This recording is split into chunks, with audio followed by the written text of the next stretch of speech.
حضور زنان در انتخابات.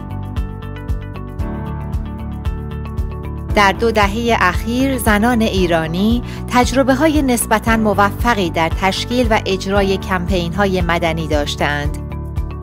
مهمترین این تجربه‌ها عبارتند از تلاش برای پیوستن ایران به کنوانسیون رفع هر گونه تبعیض علیه زنان، کمپین 1 میلیون امضا و تلاش برای رفع قوانین تبعیض آمیز علیه زنان، همگرایی جنبش زنان برای طرح مطالبات در انتخابات 88، کمپین تغییر چهره مردانه مجلس.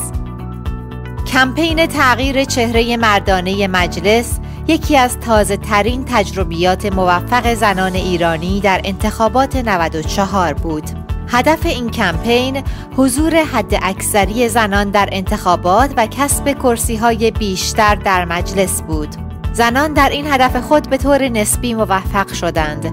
تعداد داوطلبان زن برای نمایندگی 4 برابر شد و تعداد نمایندگان زن انتخاب شده توسط مردم تقریباً 2 برابر شد و رکورد به جا گذاشت.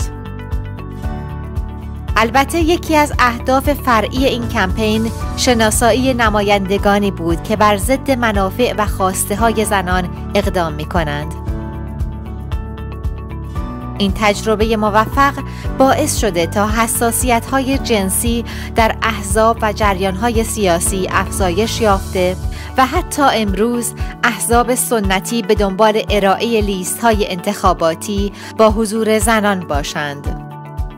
اما احزاب به یک کاندیدای زن چه کمکی می‌توانند بکنند؟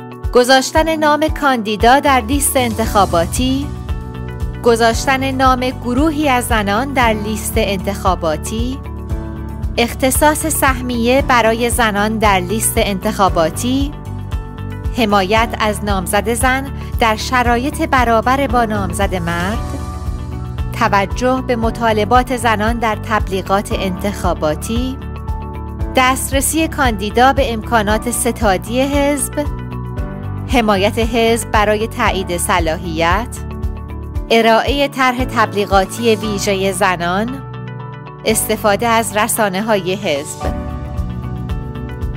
پس تا فرصت انتخابات 96 را از دست نداده اید برای کاندیداتوری اقدام کنید.